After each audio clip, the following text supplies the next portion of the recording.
It's hard to undergo change when everything and everyone around you is staying the same. Isolation and dedication are two actions that, when put together, clear a pathway for self-improvement and effective change. In this video, I'll be covering isolation and dedication, what they mean, positive aspects of both, and what happens when you put the two together. Isolation is commonly seen as a negative thing because people see isolation as being lonely, but there's a difference between being lonely and being alone. Being alone is more so a choice compared to loneliness being a feeling that you might not be able to control.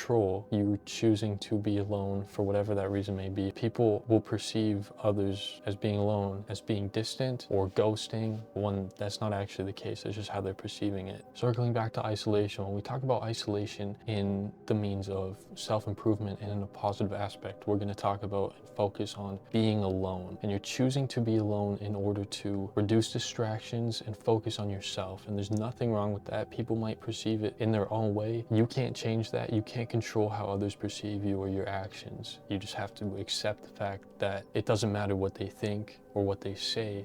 All that matters is that you're doing what you know you need to do. Another misconception with isolation is that people think it means cutting off all ties with people in your life, but that's not the case. You're distancing, you're taking a step back, but that's not a bad thing.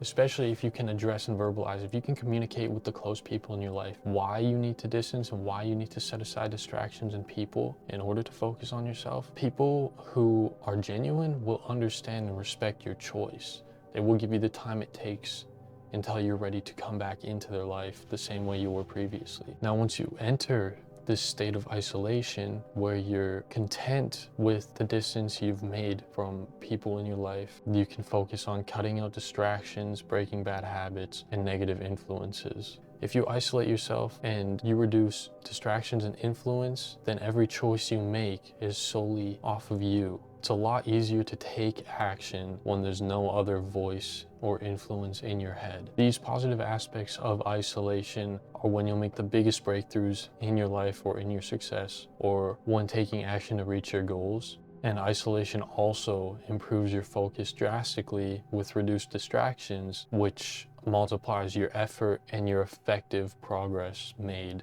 to whatever goal you're trying to reach, whether that's success, that's change, that's personal development. Focusing is the priority when it comes to that, and isolation allows you to have as much focus as possible because you're no longer worrying about the people you might have worried about because of how involved you were with them. You're not worrying about something on TikTok or anything on social media. You just focused on you. Personal development or any personal goal you're trying to reach doesn't involve anyone but you. You are your own priority and you need to be the highest level of importance to yourself. Now, with these positive benefits of isolation, you can start to make progress, actual genuine progress on yourself in whatever sense that may be. And progress requires distance from who you used to be.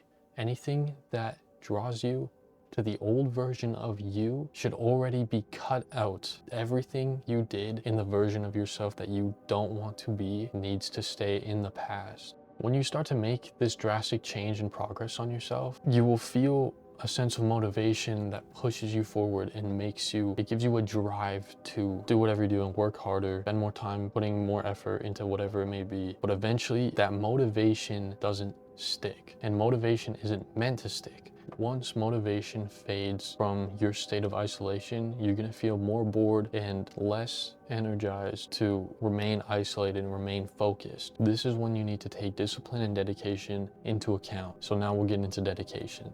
Dedication under the subject of self-improvement and change is the exact same thing as discipline. If you don't know what discipline is doing what you know needs to be done even when you don't feel like doing it, right?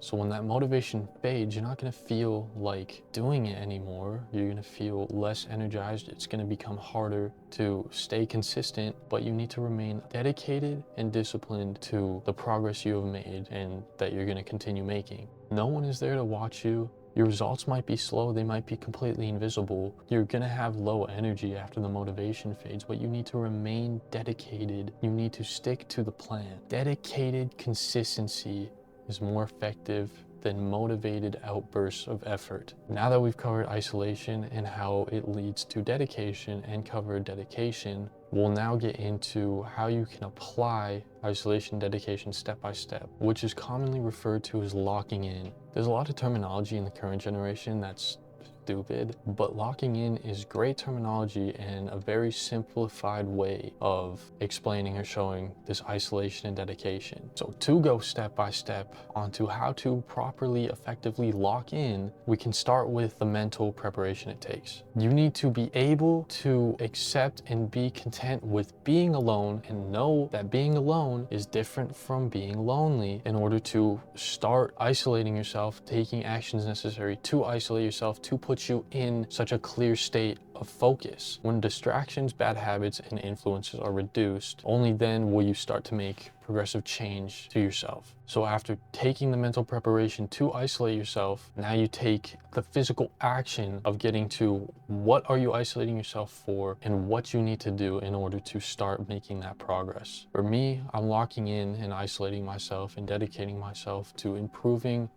every single aspect of myself: mental, physical, spiritual states, financial state. Every aspect that I can possibly improve myself in is my end goal. I stated my goal and what I want to change and improve, and now I'm listing the habits that need to change in order to shift into this new version of myself. So in terms of mental and physical improvement, I need to sleep better, eat better, and work out. Now, in terms of a spiritual state, it's all about becoming aware of universal laws and energy and being able to project and receive energy in a positive manner. And part of that comes from isolation and reducing the negative energy that I'm surrounded by.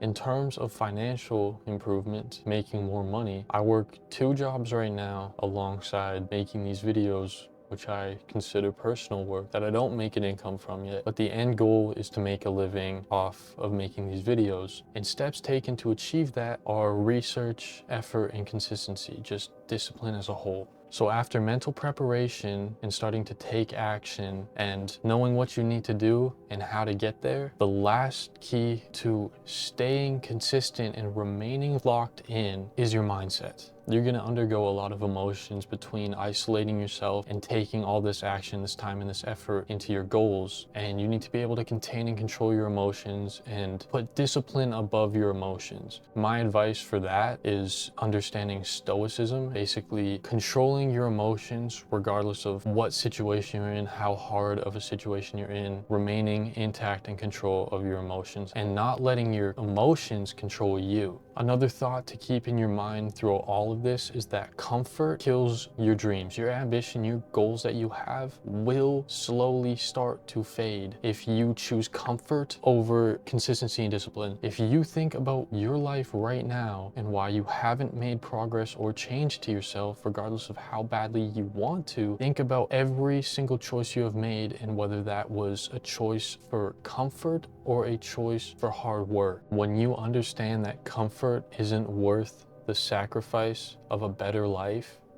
and you prioritize and choose hard work with every decision you make over comfort, you will make so much more progress efficiently and effectively. Another important thing is accepting that boredom is a part of growth. You're gonna feel alone, you're gonna feel bored with what you're doing. There's not a lot of excitement that comes from this until you start to see results. Short-term solitude leads to long-term development and freedom. Locking in does not have to be a permanent thing. This isolation, the dedication should stay, but the isolation aspect of locking in is only a short-term thing as a startup and as a focus until you start to make consistent, effective progress. You're not gonna know how long you need to lock in for and stay in a state of isolation, but you need to remain patient and show up every day with that dedication and that hard work mentality in order to effectively progress in every aspect of your life. If you look at this isolation dedication as an equation, you see that isolation and dedication result in transformation. You will transform yourself, your life, your reality, your future into whatever you want, as long as you can remain focused and stay disciplined and dedicated to your work and your effort. That's all I have for now on the subject of locking in.